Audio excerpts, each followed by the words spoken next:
गुरुर्विष्णुः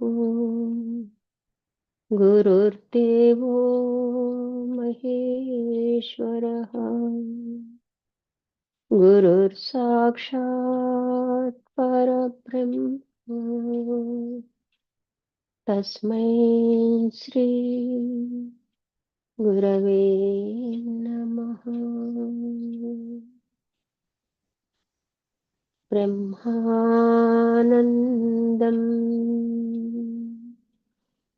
परमसुखदं केवलं ज्ञानमूर्तिं द्वन्द्वातीतं गगनसदृशं तत्त्वमस्यादिलक्ष्यम् एकं नित्यं विमलमचलं सर्वधी साक्षिभूतम् आवातीतं त्रिगुणरहितं सद्गुरुं तं नमामि।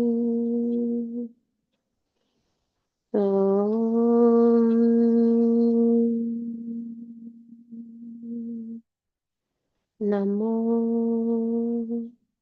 ब्रह्मादिभ्यो ब्रह्मविद्या सम्प्रदायकर्तृभ्यो वंसऋषिभ्यो महाभ्यो नमो गुरुभ्यः। सर्वोपप्लवरहित प्रज्ञानघन प्रत्यगर्तो ब्रह्मैवाहमस्मि अहं पदार्थरहितः। सदाशिवसमारम्भां व्यासशङ्करमध्यमाम् अस्मदाचार्यपर्यन्ताम् वन्दे गुरुपरम्पराम्।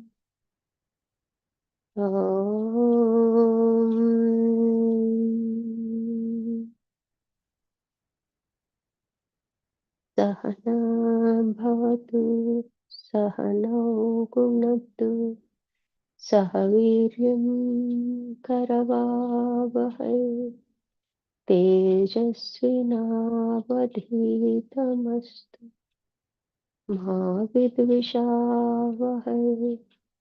ॐ तत्सत्। ॐ शान्ति शान्ति शान्तिः। हरिः ओम्। श्रीगुरुभ्यो नमः। हरिः ओम्। హరి ఓం స్వామివారు అందరికీ హరి ఓం అమ్మ. పరిప్రశ్న మనం ఫస్ట్ చెప్పుకున్నదే 3 శరీరాల గురించి అమ్మ.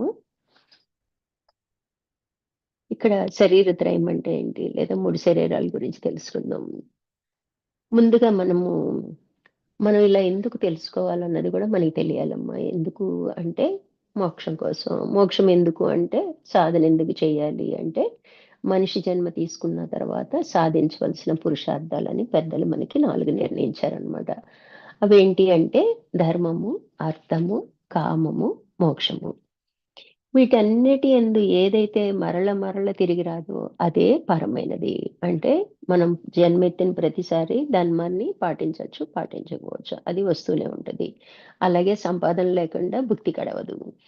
అట్లాగే కామము, కోరిక లేకుండా ప్రపంచం నడవదు. మోక్షం ఏం చేస్తున్నాం అంటే అన్ఫార్చునేట్లీ దానికి అంత ఇంపార్టెన్స్ ఇవ్వట్లేదు అనమాట. ఎన్నో జన్మల తర్వాత ఏదో ఒక టైంలో మనకి తెలియబడుతుంది అనమాట. మోక్షం అంటే ఏంటి అంటే విమోచన. అంటే దుఃఖం పోవటం ఒక్కటే మోక్షం కాదండి. మనం ఏదైనా పెద్ద సమస్యలో చిక్కుకున్నప్పుడు దాని నుంచి బయటపడితే అబ్బా ముక్తి దొరికిందిరా బాబు అనుకుంటాం. కానీ అది కాదనమాట. మోక్షము అంటే దుఃఖము, ఆనందము రెండూ లేని స్థితి అనమాట. అదే ప్రశాంత స్థితి అనమాట. దాన్నే మోక్షం అంటాం అనమాట. ఏదైతే మరల మరల తిరిగి రాదో, అంటే ఒకసారి మోక్షాన్ని పొందాక మళ్ళీ పై ధర్మము, అర్థము, కామం అనేవి మనం పాటించక్కర్లేదనమాట. మోక్షం తర్వాత ఇంకేది తిరిగి రాదనమాట. అంటే శరీరమే తిరిగి రాదనమాట. అదే పరమైనది. అంటే అన్నిటికన్నా అదే ఉత్తమమైనది. మోక్షం వలన జనన మరణ చక్రం నుంచి బయటపడటం జరుగుతుంది. కాబట్టి మోక్షమే ప్రధానమైనది.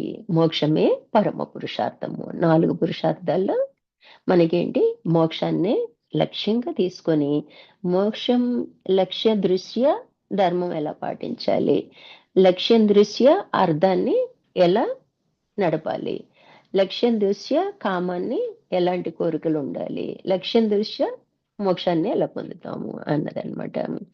అయితే అన్నీ కూడా మోక్షాన్ని దృష్టిలో పెట్టుకొని చేయవలసినవే కానీ మనం ఇప్పుడు ఏం చేస్తున్నాం అంటే భోగించడం జరుగుతుంది. ప్రపంచమే సత్యం అనుకుంటున్నాం. ఆనందం అంతా కూడా అక్కడే వెతుక్కోవడం జరుగుతుంది అనమాట. కాబట్టి మోక్షం వలన మళ్ళీ మళ్ళీ ఈ జన్మ తీసుకోవాల్సిన అవసరం మనకి రాదు. కాబట్టి మోక్షమే ప్రధానమైనది. మోక్షమే పరమ పురుషార్థము. ఇహలోకమందు కర్మలు చేయటం అయిపోతే ఈ లోకం ఉండదు. అంటే ఈ ఈ దేహమే, ఈ శరీరమే కర్మ అంటామండి. కర్మ ఉన్నంత సేపే ఈ శరీరం నిలబడి ఉంటదనమాట. ఆ తెచ్చుకున్న కర్మ పూర్తయిన మరుక్షణము మన శరీరం ఉండదనమాట, పడిపోతుందనమాట. అందుకని శరీరాన్నే కర్మగా చెప్పుకుంటాం అనమాట. మనం ఎప్పుడైతే మనం తెచ్చుకున్న ప్రారంధం కంప్లీట్ అయిపోతుందో ఇంకా మనం ఈ లోకాన్ని వెళ్ళిపోవటం అనమాట. అందుకే ఈ లోకం ఉండదు. ఎవరికి ఉండదు? మిగతా వాళ్ళకు ఉంటది, మనకు ఉండదు అనమాట. ఇహలోకమునందు కర్మలు చేయటం అయిపోతే ఈ లోకం ఉండదు. లోకం ఉండదా అంటే ఉంటదండి. వేరే వాళ్ళకు ఉంటది, మనకు ఉండదు అనమాట. అలాగే పుణ్యకర్మలు క్షీణింపగానే పరలోకం ఉండదు. అలాగే మహాపుణ్యం చేసుకున్నామండి, స్వర్గానికి వెళ్ళిపోయాము. అయితే అక్కడ కూడా పుణ్యం కరిగిపోగానే అక్కడి నుంచి మళ్ళీ ఇహలోకానికి రావాల్సిందే. మళ్ళీ మానవ జన్మ తీసుకోవాల్సిందే. మళ్ళీ మోక్షం వచ్చే వరకు ఇలా ఈ చక్రంలో 14 లోకాలు తిరుగుతానే ఉంటామండి. అక్కడ ఏ ఏ డౌటు లేదనమాట. అందుకని జాగ్రత్తగా వ్యవహరించాలి. మళ్ళీ అదో లోకాలకి వెళ్ళిపోయామనుకోండి, అదో పెద్ద సమస్య అనమాట. అందుకని ఇహలోకమందు కర్మలు చేయటం అయిపోతే ఈ లోకం ఉండదు. అలాగే పుణ్యకర్మలు క్షీణింపగానే పరలోకం ఉండదు. అంటే స్వర్గం ఉండదని కాదు, మనకు ఉండదనమాట. మరల మోక్షం కొరకు ఇహానికి రావాల్సిందే, మానవ దేహం పొందాల్సిందే. అందుకే దేవతల చేత కూడా మనకి దేవతలు కూడా ఈర్ష్యపడతారు అన్నట్టు మనం చెప్పుకుంటూ ఉంటాం అనమాట. దేవతలు కూడా మోక్షానికై మానవ జన్మనే కోరుకుంటారు. కాబట్టి వాళ్ళు కూడా మనం చాలా పురాణాల్లో వింటూనే ఉంటాం. వాళ్ళు కూడా మానవ శరీరం తీసుకొని మోక్షానికే తపస్సు చేయడం మనం చూస్తున్నాము.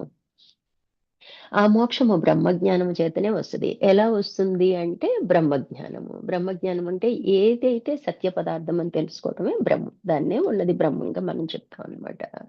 అంటే బ్రహ్మజ్ఞానం వల్లనే మోక్షం అనేది మనకి తెలుస్తుందనమాట. మోక్షము యజ్ఞయాగాల వల్ల కానీ, మంచి పుత్రుల వల్ల కానీ, ధన ప్రాప్తి వల్ల కానీ లభించదు. అయితే మనం ఎన్నో యజ్ఞాలు చేసాము అంటే ఆ యజ్ఞ ఫలం ఏంటి అంటే కర్మలు చేసాము, పుణ్యం లభిస్తదనమాట.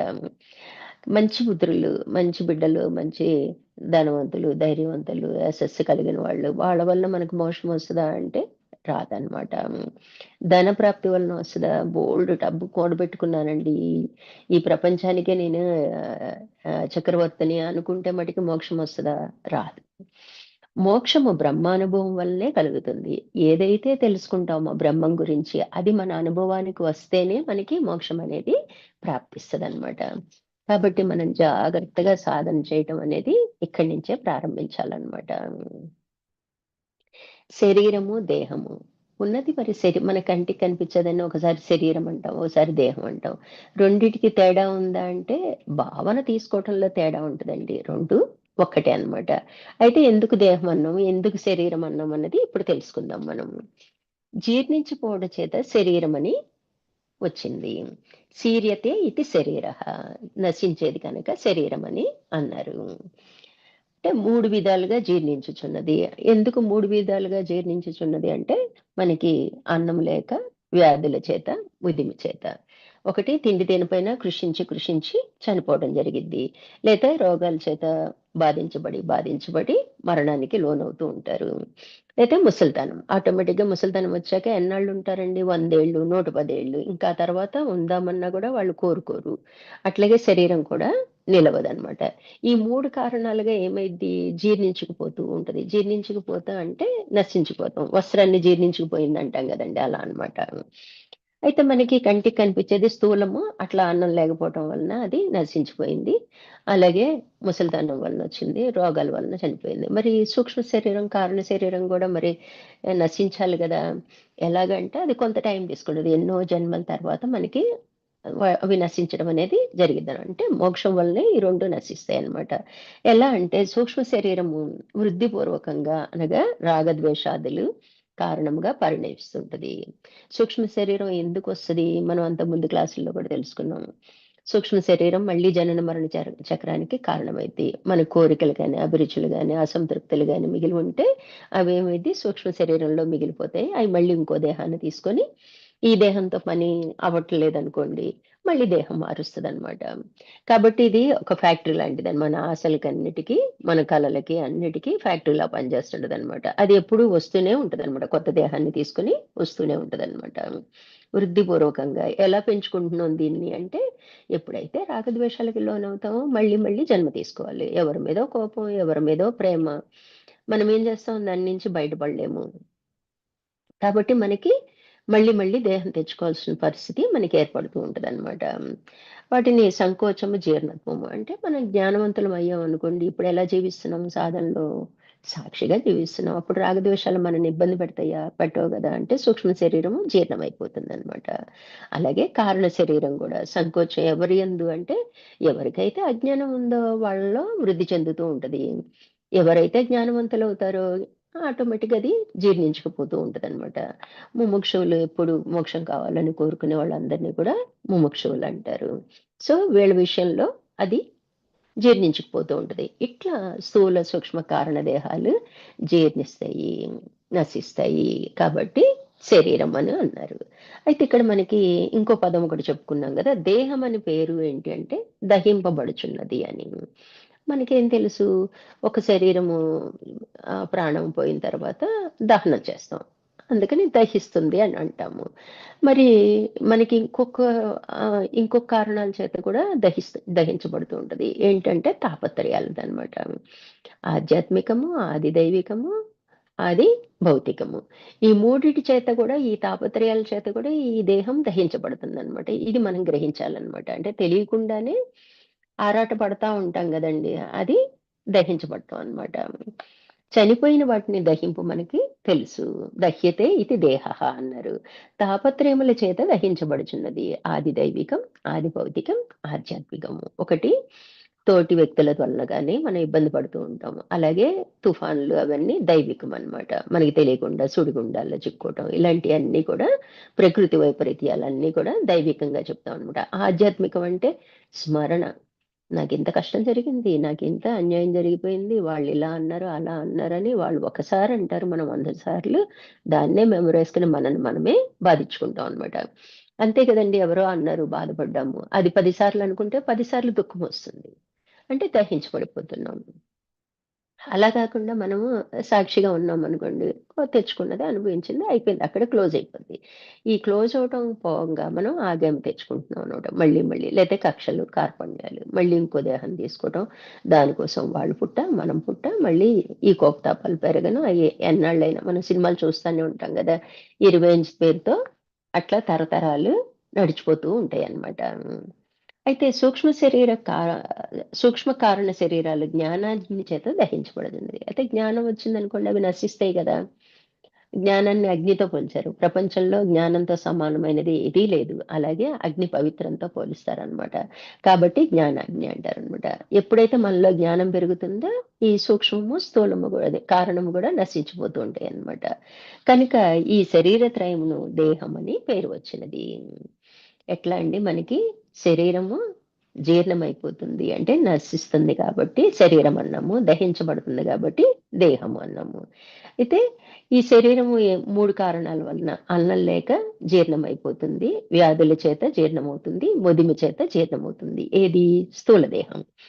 మరి సూక్ష్మ కారణ దేహాలు ఎలాగంటే రాగద్వేషాల చేత వృద్ధి పొందుతూ ఉంటది. అంటే ఇంకా ఎన్ని జన్మలైనా తీసుకోవచ్చు అనమాట. ఇప్పుడు మనం ఉన్న పరిస్థితుల్లో ఆల్రెడీ అందరికీ 50లు 60లు వచ్చేసాయి కాబట్టి ఇంతవరకు మనం ఎన్నో రాగద్వేషాలకు లోనయ్యాం. ఇవన్నీ మూట చాలానే ఉండుంటది మనకి. అంటే వృద్ధి చేసేసుకున్నాం అనమాట. ఇప్పుడు మనము కనీసం మనకి తెలిసినప్పటి నుంచైనా మనం సాక్షిత్వం వహించినట్లయితే,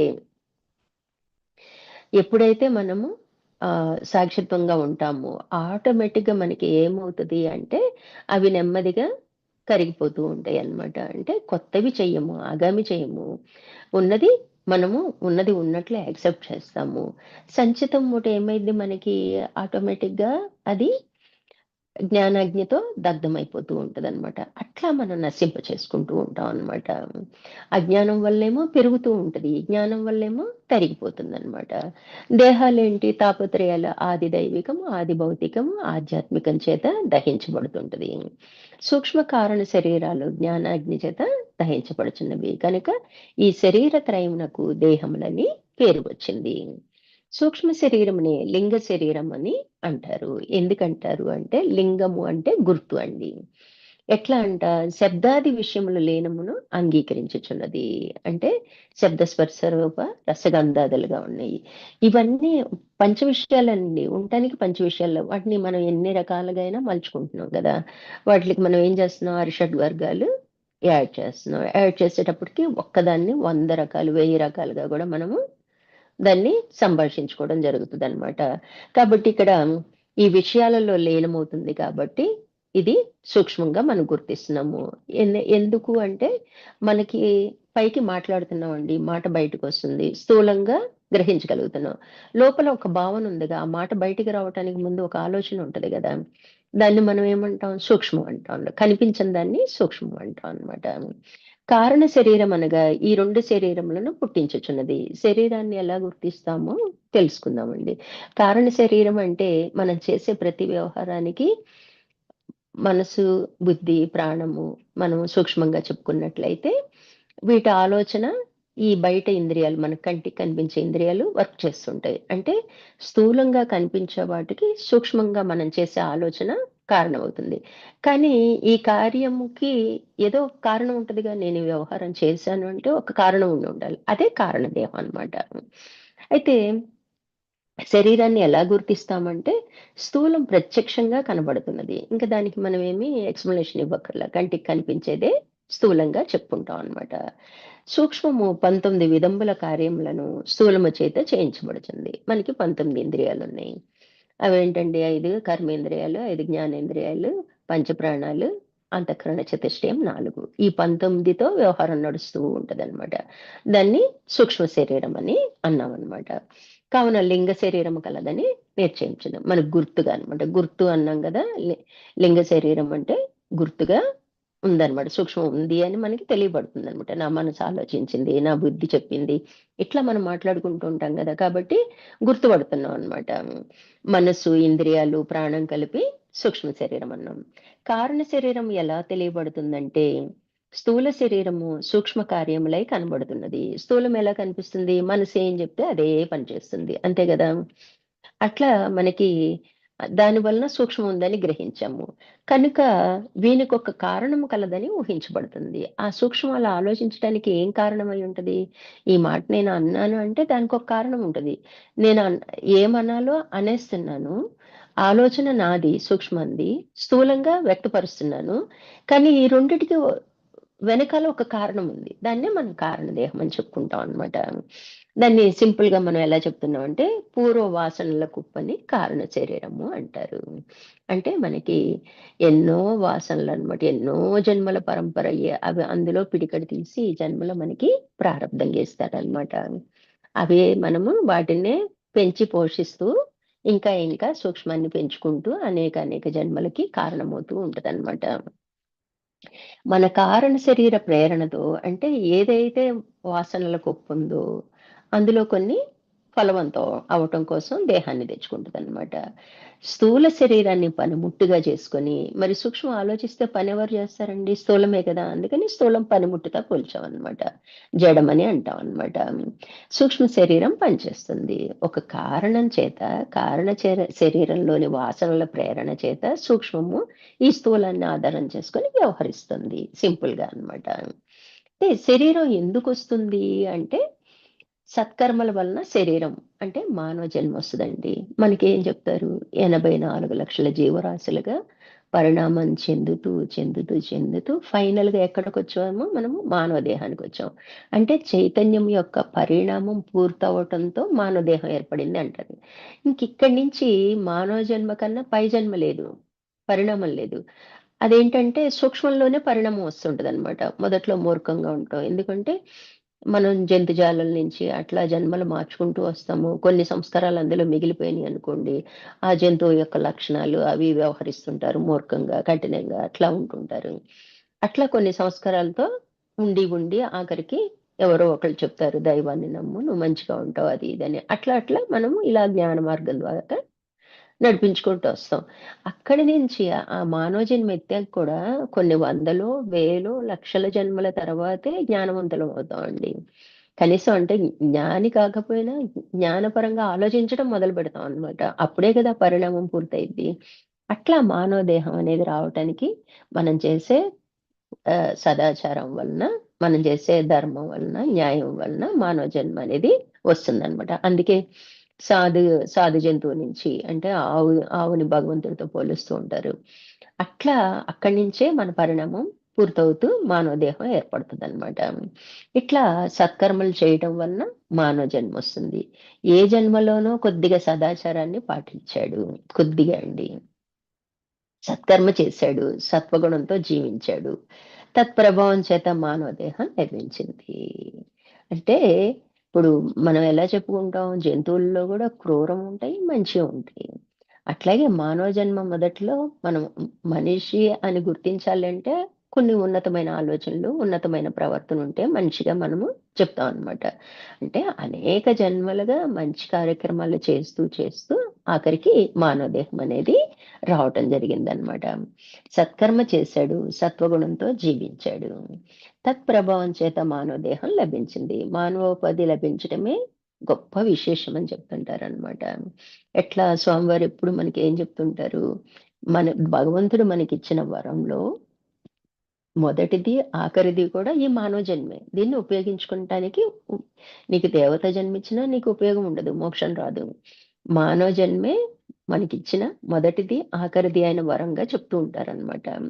అంతటి విశేషం కలది మానవ జన్మ అనమాట. అయితే మనం ఏం చేస్తున్నాం? బాహ్య ప్రపంచమే సత్యం అని ఆ భోగానికి అలవాటు పడిపోతూ, ఆ అనుభవాలను కోరుకుంటూ అట్లా జన్ జన్మల జనన మరణ చక్రంలో తిరిగి అలసిపోతూ ఉంటాం అన్నమాట. కాబట్టి మనుష్యత్వం ఒకటి రావటం అనేది సత్కర్మ, సదాచారం పాటించటం వలన మానదేహం లభ్యమైంది. ముముక్షత్వం అందులో కూడా నాకు మోక్షం కావాలనే కోరిక కలగటం అనేది గొప్ప విషయం అన్నమాట. మహాపురుషుల సంశ్రయం అంటే సద్గురువుల్ని ఆశ్రయించడం అనేది మరింత గొప్ప విషయం అన్నమాట. ఈ 3 ఒక్క జన్మలో దొరకటం అనేది మన భాగ్యం అండి. మనకుంది కదా! ఉంది కాబట్టి సాధన చేస్తున్నాం. మనకి ప్రత్యక్షంగా సద్గురువు లభించారు. అయితే ఇక్కడ మన ప్రయత్న లోపం లేకుండా మనము సాధన చేయాలన్నమాట. ఈ 3 చాలా దుర్లభం. వీటికై చాలా కష్టపడాలి. చాలా కష్టపడి ఉంటామండి. పూర్వజన్మల్లో ఎంతో తపించి ఉంటాం మనం గురువు కోసం. అట్లాగే ఎంతో సదాచారాన్ని పాటించుంటాము. సత్కర్మల్ని చేసుంటాము. అన్నీ మంచిగానే వ్యవహరించుంటాం అనమాట. చాలా శ్రమ చేయాలి. వాటి కోసం పరితపించాలి. సృష్టి ధర్మంలో ఎన్నో సార్లు పుట్టిపోవాలి. అలా మానవ దేహం వచ్చిన తర్వాత కూడా సృష్టి ధర్మం ప్రకారం ఎన్నో జన్మలు తీసుకోవాలి. జంతుజాలంగా 84,00,000 జీవరాశులుగానే కాకుండా మానవ జన్మ కూడా ఎన్నో సార్లు పుట్టిపోవాలన్నమాట. అది సృష్టి ధర్మం అన్నమాట. ఆ సృష్టి ధర్మంలో అలా జరిగినప్పుడు మాత్రమే మనకి మానవ దేహం అనేది చివరగా వస్తదన్నమాట.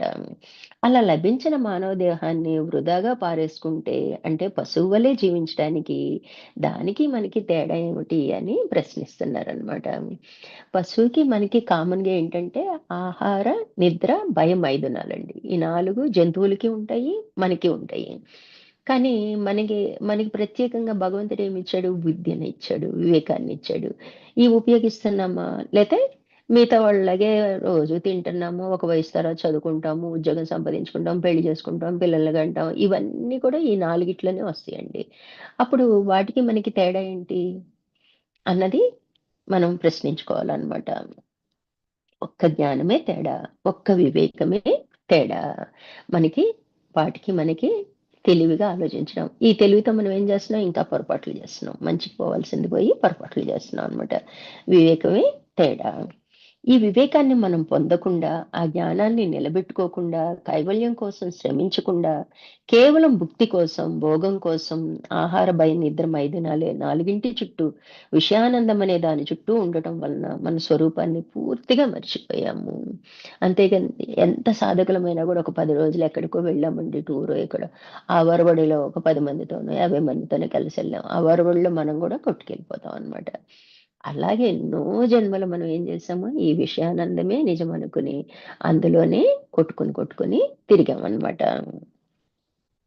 దాని చుట్టూ తిరిగాము. దానివల్ల ఏమైంది? మన స్వరూపం అంటే ఏంటో గూడా తెలియలేదు. ఒకానొక టయానికి మనకి జ్ఞానం కలిగింది. గురువు లభ్యమయ్యారు. ఇప్పుడు మన పనేంటంటే సాధన చేయాలనమాట. మనం మోక్షం కొరకే శరీరం వచ్చిందని తెలుసుకొని, సద్గురువుని ఆశ్రయించి సాధనతో విషయాకార వృత్తి నుంచి బ్రహ్మాకార వృత్తిగా పరిణామం చెందుతూ బ్రహ్మానుభవం పొందాలి. అయితే ఇప్పుడు మనం ఏం చేయాలి? ఇప్పుడంతా విషయాల చుట్టూ తిరిగాం. వృత్తి అంటే రౌండ్‌గా తిరగటం అండి. అంటే ఇంక దానికి ఎండ్ లేదు చూడండి. ఇలా రౌండ్‌గా తిరుగుతానే ఉంటది. అంటే విషయమే ఎటు తిప్పినా విషయమే, ఎటు తిప్పినా విషయమే వస్తూ ఉంటదనమాట. దాన్ని మనం ఏం చేయమంటున్నాం? ఆ ప్లేస్‌లో బ్రహ్మం గురించి ఆలోచించమని. అంతా బ్రహ్మమే, ఇచ్చేది బ్రహ్మమే, ఉన్నది బ్రహ్మమే, చెట్టుగా ఉన్నది బ్రహ్మమే, పుస్తకంగా ఉన్నది బ్రహ్మమే, అన్నీ బ్రహ్మమే. అట్లా చేయంగా ఆలోచన బ్రహ్మం గురించి, బ్రహ్మజ్ఞానం చేతనే మోక్షం వస్తది కాబట్టి, బ్రహ్మం గురించే, బ్రహ్మ లక్షణాలనే మననం చేసుకుంటూ, బ్రహ్మ విషయాన్నే మాట్లాడుకుంటూ, అంటే మనం ఏ పని చేస్తున్నా, ఏం చేస్తున్నా అది నామినల్, ఇది ప్రధానంగా ఉండాలనమాట. అట్లా మనం విషయాల పట్ల ఎంత ఆసక్తి ఉందో, అంత ఆసక్తి ఇందులోకి మార్చుకోగలగాలనమాట. అంటే ఆలోచన వృత్తులన్నిటిని గూడా ఇటు డైవర్ట్ చేయాలనమాట. అప్పుడు ఇవే తిరుగుతుంటాయనమాట. మనలో ఏం చేస్తున్నా గూడా ఇవే తిరుగుతుంటాయనమాట. అంత అలా తిరగబట్టే మనం సత్సంగంలో కూర్చుంటున్నామండి. శ్రద్ధగా వింటున్నాము. అంతో ఇంతో సాధన చేస్తున్నామట. దాన్ని మరింత బలోపేతం చేసుకోగలగాలి. దీనికోసమే మనం శరీరాన్ని తెచ్చుకున్నామని తెలుసుకోవాలనమాట. ఎప్పుడు కూడా మనం చేసే పనులే మన లక్ష్యం దిశగా ఉన్నాయా? మనం ఎందుకొచ్చాము? ఆ పని ముందు ముఖ్యం. తర్వాతే ఇవన్నీ అన్నీ మనము ఎప్పుడైతే ఆలోచిస్తామో అప్పుడు సాధనని పూర్తిగా మనము సజావుగా నడిపించగలుగుతామండి. అంటే మనం ఎంత తీవ్రంగా చేస్తే అంత తొందరగా అనుభవం కలిగిద్దనమాట మనకి. అయితే ఇంకా మనకి ఇప్పుడు 3 శరీరాల గురించి మనము కొద్దిగా తెలుసుకుందామండి. స్థూల శరీరము, సూక్ష్మ శరీరము, కారణ శరీరం. ఈ మన కంటికి కనిపించేది ఒకటే అయినప్పటికీ 3గా మనలో అవి వ్యవహరిస్తూ ఉంటాయన్నమాట. స్థూలం అంటే పంచీకరణ పొందిన పంచమహాభూతాల వలన పుట్టినది. సుఖదుఖములు అనుభవించుటకు ద్వారం వలె ఉపయోగపడుతూ ఉంటుంది. మనం సాంఖ్య విచారణలో తెలుసుకున్నాం. పంచభూతాలు ఎలా వచ్చాయి? అవి ఎలా పంచీకరించబడ్డాయి? అవన్నీ మనకి ఈ మానవ దేహం దేనితో మనసు ఏర్పడింది, బుద్ధి ఏర్పడింది అన్నీ కూడా స్పష్టంగా మనకి విడివిడిగా పనిముట్లులాగా మనకి చూపించడం జరిగింది. వాటి అధిష్టాన దేవతలేంటి?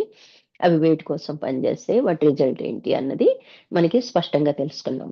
అట్లా ఇక్కడ ఈ సూక్ష్మ స్థూల దేహంలో ఉండటం, పుట్టుట, పెరుగుట, మార్పు చెందుట, క్షీణించుట, నశించుట అంటే అస్థి, జాయతే, వర్ధతే, విపరిణితే, అపక్షీయతే, వినశ్యతి అని 6 వికారాలు కలిగి ఉంటదండి. అంతేగా ఉంటున్నాం. నేనున్నాను. ఉన్నాను అంటే ఉన్నానన్న ఉనికి మనకెప్పుడూ కలిగిస్తూనే ఉంటదనమాట.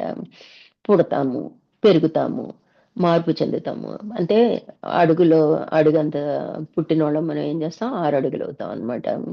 క్షీణించటం. ఎప్పుడైతే పెరుగుతామో నెమ్మదిగా క్షీణించటం మొదలుపెడతది. వయసుతో పాటు మనం చూడండి అన్నీ కృంగిపోతూ ఉంటాయి. అట్లా నెమ్మదిగా ఒకనాటికి నశిస్తది. అంటే మరణిస్తదనమాట. 6 వికారాలు కలిగి ఉన్న శరీరమును స్థూల దేహం అని అంటారు. ఏదైతే పుడతదో, ఏదైతే ఉత్పత్తో దానికి వినాశనం తప్పదు. అది అందరికీ తెలిసిన విషయమే కదండీ! పంచభూతాలు పంచీకరణ చెందడం ద్వారా స్థూల దేహం ఏర్పడింది. అందుచేత శరీరాన్ని పాంచభౌతికమని అంటారు. మనం ఈ స్థూల దేహాన్ని ఏమంటారు? 5 భూతాల కలయిక వలన చూడండి ఏంటి ఆకాశతత్వం, మన బోన్స్ మధ్యలో నర్వ్స్ మధ్యలో గ్యాప్ ఉండదు, ఆకాశతత్వం అంటాము. అట్లాగే వాయుతత్వం, శ్వాస లోపలికి వెళ్తుంటది, బయటకు వస్తుంటది. తర్వాత అగ్నితత్వము, సరిపడినంత, అన్ని పరిమితంగా ఉంటాయండి, ఎంత కావాలో అంతే ఉంటాయి, ఎక్కువైతే అనారోగ్యానికి దారితీస్తుంటాయి అన్నమాట. అలాగే జలము, పృథ్వీ, ఇవన్నీ కూడా మన దేహంలోనే ఉంటూ ఉంటాయి అన్నమాట. అందుకని పంచభూతాల పంచీకరణ వలన ఈ స్థూలం ఏర్పడింది కాబట్టి పాంచభౌతిక శరీరం అని మనము చెప్పుకుంటాం అన్నమాట. ఇది అందుచేత శరీరాన్ని పాంచభౌతికం అని చెప్పబడుచున్నది. భూమి, నీరు, నిప్పు, గాలి, ఆకాశం అనే భూతములను పంచభూతములని అంటారు. కర్మ చేయుటి అందు మనోబుద్ధులు కర్తగా వ్యవహరించుచున్నను. త్రాగేది పాలైన ఆధారంగా పాత్ర అవసరం లాగా ఈ స్థూల శరీరం పాత్ర వలె సూక్ష్మానికి ఉపయోగపడుతుంది. అయితే మనం కర్మ చేసే ఇవన్నీ కూడా మనము పైకే చేయక్కర్లేదండి, మనసులో బలంగా మనం ఒక ఆలోచన నిర్ణయం తీసుకున్నామంటే అది పుణ్యమైన పాపమైన దాని రిజల్ట్ వచ్చేస్తుంది అనమాట. అందుకని ఎప్పుడు దైవ చింతనతో ఉండమంటారు, ఎందుకంటే పుణ్యమే చేయాలి.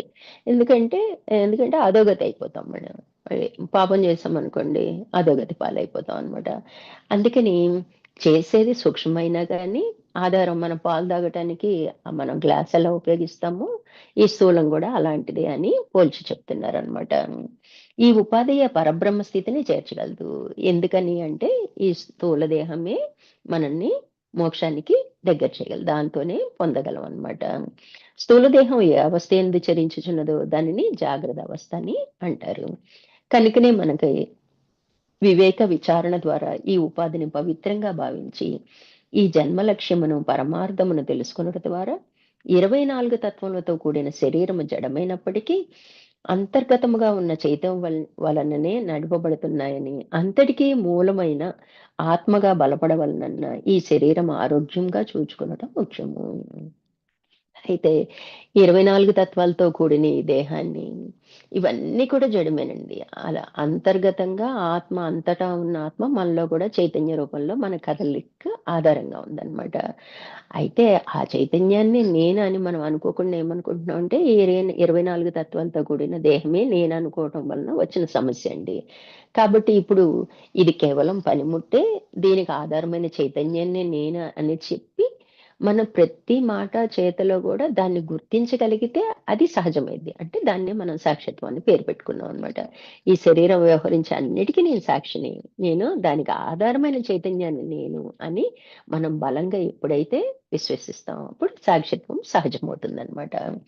అప్పుడు మనము మోక్షం వైపుగా ప్రయాణం చేస్తాం అనమాట. అయితే ఈ స్థూలాన్ని కూడా మన ఆధీనంలో పెట్టుకోవాలిగా, దాన్ని మనం ఇంద్రియాలని చెప్పుకుంటున్నాము. అంటే శరీరాన్ని మన స్వాధీనంలో ఉండవాలనంటే దానికి మితమైన హితమైన ఆహారాన్ని, అంటే సత్వగుణాన్ని పెంచేదిగా ఉండాలి. ఈ దేహం మన కంట్రోల్లో ఉండాలి అంటే హితంగా, అంటే ఆరోగ్యకరమైనది మితంగా తినాలి. బాగుంది కదా అని ఎక్కువ తినకూడదు అనమాట. అప్పుడు అది మనం ఆధీనంలో చెప్పినట్టు ఉంటదన్నమాట. శుచిత్వము, ఆసన సిద్ధి మరియు ప్రాణాయామం నేర్పించడం చేత స్థూల దేహము శుద్ధి కాగలదు. శుభ్రత, బాహ్యంగా రోజు స్నానం చేయాలి, ఉతికిన వస్త్రాలను ధరించాలి. అలాగే ఆంతరికంగా అంటే అంతఃకరణలో మలినం ఉండకూడదు, రాగద్వేషాలతో కూడి ఉండకూడదు, అంటే అంతర్శుచి అన్నమాట. ఈ రెండు ఉన్నప్పుడే ఈ దేహం ప్రాణాయామం నేర్పించినట్లయితే ఆసన సిద్ధి. ఎందుకంటే మనము సమాధి స్థితికి చేరుకోవాలంటే 3 గంటలు కదలకుండా ఉండే స్థితిలో మనం ఉండగలగాలన్నమాట. అప్పుడే మనకి సమాధి స్థితి ఏర్పడుతుందన్నమాట. ఇవన్నీ కూడా మరి శరీరం పెరిగిపోయిందనుకోండి, మరి కూర్చోలేము, లేవలేము, లేస్తే కూర్చోలేము.